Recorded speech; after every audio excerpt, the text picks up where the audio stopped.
نحمدہ ونصلی علی رسولہ الکریم اما بعد۔ میرے دوستو، جب آپ کو صبر کا صلہ ملنے والا ہو، آپ کی پریشانیاں، مصیبتیں، آزمائشیں جب ختم ہونے والی ہوں، تو کون سی ایسی علامات ہیں جو ظاہر ہوں گی، کون سی نشانیاں ہیں جو ظاہر ہوں گی، میں آپ کو بتلاتا ہوں۔ اللہ تبارک و تعالیٰ کی طرف سے 3 اشارے ایسے ہیں جو آپ کو ملیں گے جب آپ کی آزمائشیں ختم ہونے والی ہوں گی۔ تو وہ کون سے اشارے ہیں؟ توجہ سے میری بات کو سنیں۔ ایک مرتبہ اللہ تبارک و تعالیٰ نے 3 آدمیوں کا امتحان لینا چاہا اور اپنے فرشتے کو انسانی شکل میں ان کے پاس بھیجا۔ پہلا شخص جو تھا اس کو برس کی بیماری تھی، تو وہ انسانی شکل میں فرشتہ اس کے پاس آیا، فقیر کی شکل میں آیا، کہنے لگا کہ آپ کو برس کی بیماری ہے، اگر آپ چاہیں تو میں دعا کروں اللہ آپ کی برس کی بیماری کو دور کر دیں۔ اس نے کہا بہت اچھا، تو اس فرشتے نے دعا کی، اللہ اس کی برس کی بیماری کو ختم کر دی، تو اس کی بیماری ختم ہو گئی۔ اس کے بعد اس فقیر نے جو فرشتے کی صورت میں آیا تھا، ایک اس کو اونٹنی دی، کہا دیکھو یہ اونٹنی ہے، آپ اس اونٹنی کو پالو، اس کے اوپر محنت کرو، اللہ تبارک و تعالیٰ آپ کو رزق دے گا، لیکن یاد رکھنا کہ جب اللہ کی نعمتیں آپ کو ملیں، آپ کے اوپر رزق کی فراوانی ہو، تو آپ نے اللہ کا شکر ادا کرنا ہے، بھولنا نہیں ہے اللہ کو۔ اس نے کہا ٹھیک ہے۔ اس کے بعد یہ فرشتہ انسانی شکل میں ایک دوسرے آدمی کے پاس گیا۔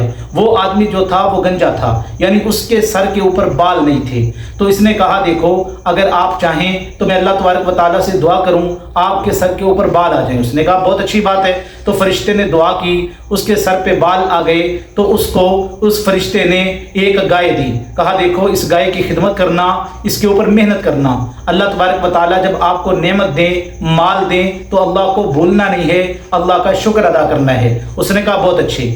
پھر یہ فرشتہ ایک تیسرے آدمی کے پاس گیا جو نبینا تھا، جس کو نظر نہیں آتا تھا۔ اس نے کہا دیکھیں اگر آپ چاہیں تو میں اللہ تبارک و تعالیٰ سے دعا کر دوں، اللہ تبارک و تعالیٰ آپ کی بینائی کو لوٹا دیں، آپ کو نظر آنا شروع ہو جائے۔ اس نے کہا بہت اچھی بات ہے۔ تو اس فرشتے نے دعا کی، جو فقیر کی شکل میں آیا تھا، اللہ تبارک و تعالیٰ نے اس نبینے کی آنکھوں کی روشنی کو لوٹا دیا، اس کو نظر آنا شروع ہو گیا۔ تو اس فرشتے نے اس کو بکری دی، کہا اس کی خدمت کرنا، اس پہ محنت کرنا، اور یاد رکھنا جب اللہ کی نعمتیں آپ پر زیادہ ہو جائیں، فراوانی ہو جائے، تو اللہ کو بھولنا نہیں ہے، اللہ تبارک و تعالیٰ کا شکر ادا کرنا ہے۔ اس نے کہا بہت اچھے۔ تو اب تینوں آدمیوں کو اللہ تبارک و تعالیٰ نے بہت زیادہ مال دیا۔ اب یہی جو فرشتہ تھا اب انسانی شکل میں پہلے آدمی کے پاس گیا جس کو برس کی بیماری تھی۔ اب اس کے پاس جا کے کہنے لگا دیکھو آپ کو برس کی بیماری تھی، کسی اللہ والے نے آپ کے حق میں دعا کی، اللہ نے آپ کی بیماری کو بھی ختم کر دیا، اللہ نے آپ کو مال و دولت بھی عطا فرمایا، تو ایسے کریں اللہ کے نام پر ایک گائے مجھے دے دیں، میں فقیر آدمی ہوں، اللہ تبارک و تعالیٰ کے دیے ہوئے مال سے آپ مجھے ایک گائے دے دیں، اللہ تبارک و تعالیٰ آپ کے مال میں اضافہ کر دیں گے۔ اس نے کہا دیکھو کون سی باتیں آپ کرتے ہو، یہ جو مال ہے نا میرے پاس، یہ مال میں نے اپنی محنت سے کمایا ہے، یہ میرے خون پسینے کی کمائی ہے، میں آپ کو کیسے دے سکتا ہوں، چلے جاؤ یہاں سے، میں نہیں دیتا۔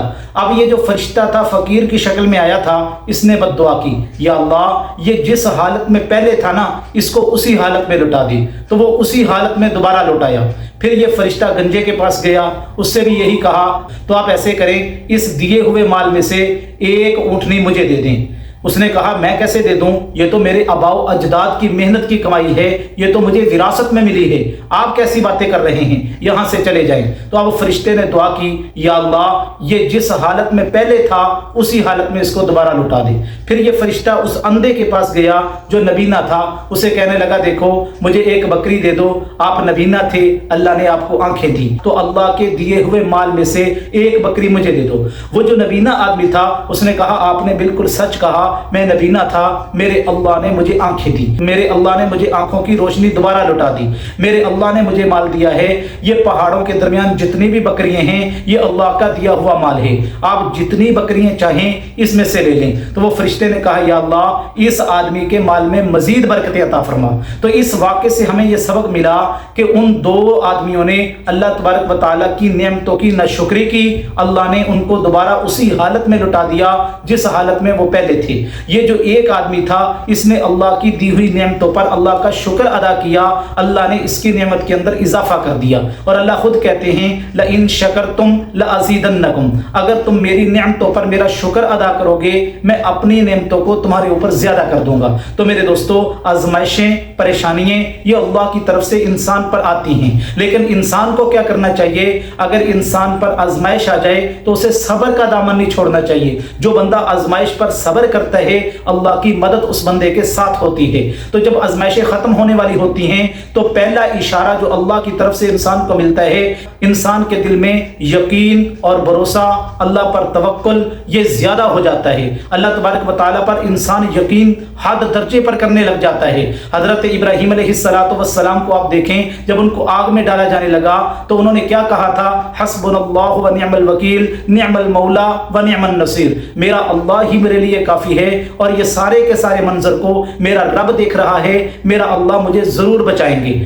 دوسرا اشارہ یہ ملتا ہے کہ اس بندے کے دل کے اندر اللہ تبارک و تعالیٰ اطمینان اور سکون عطا فرما دیتے ہیں، اسے سکون قلب مل جاتا ہے۔ اگر آپ کو آزمائشوں کے اندر بھی سکون مل جائے، یہ اللہ کی طرف سے مصیبت آئی ہے اور اللہ ہی اس مصیبت کو دور کریں گے۔ انا للہ و انا الیہ راجعون، اگر اس طرح کے کلمات آپ کی زبان پہ جاری ہو رہے ہیں تو سمجھ لیں کہ اللہ کی مدد آنے والی ہے اور آپ کو آپ کے صبر کا صلہ ملنے والا ہے۔ اور تیسرا اشارہ یہ ہوتا ہے کہ اس بندے کو اللہ تبارک و تعالیٰ اپنی عبادت کا شوق پیدا فرما دیتے ہیں۔ اگر آپ کے دل میں اللہ کی عبادات کا شوق پیدا ہو رہا ہے، نماز پڑھنے کا، قرآن کی تلاوت کا، تہجد کا، تو سمجھ لیں کہ آپ کو صبر کا صلہ ملنے والا ہے، آپ کی آزمائشیں ختم ہونے والی ہیں، اللہ تبارک و تعالیٰ کی غیبی مدد آپ پر آنے والی ہے۔